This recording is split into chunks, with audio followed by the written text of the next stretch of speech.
રોજ અમે જનતા રેડ સિલિકાની જે ચોરી થઈ છે ડમલાઈ ખાતે ઝઘડિયા તાલુકાની અંદર અમને જ્યારે માહિતી આપવામાં આવી, એક જાગૃત નાગરિક તરીકે એક ડમલાઈના એક માણસે આપી અને પોતાનું નામ નથી આપ્યું, પણ એમને વિડીયો અને અમને અપલોડ કર્યા અને મેં રાતે ને રાતે માન્ય આપણા સાંસદ સભ્ય શ્રી એમણે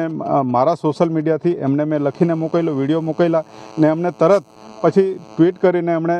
અધિકારીઓને જાણ કરી, છતાં બી આજ દિન સુધી અધિકારીઓ આ સ્થળ પર આવ્યા નથી. અમે ફરી પાછું લખવું પડ્યું, કલેક્ટરશ્રીને અમારો પત્ર લખવો પડ્યો કે અધિકારી પ્રાંત અધિકારીને અમે જાણ કરી, છતાં એમણે અમારો સોશિયલ મીડિયાનો જે અમે સોશિયલ કરેલું એ પણ એને રિસીવ નથી કર્યું. અને ત્યાર પછી માપણી કરવા માટે અમે લખ્યું કે અમે અમારી સાથે માપણી અને બધું જ લઈને આવીશું, સોશિયલ મીડિયા લઈને આવીશું, મીડિયા સાથે લાવીશું અને માન્ય સાંસદ સભ્યશ્રીએ કીધું કે આપણે જઈશું, કેમ કે અગાઉ અમારા સરપંચ સાથે કંઈ અમારી કોઈ દુશ્મની નથી, અમારે કોઈ લેવા દેવા નથી, પણ એ પંચાયતમાં જે નુકસાન થાય છે એના માટે અમે જાગૃત કરવા માટે, આ પ્રજાને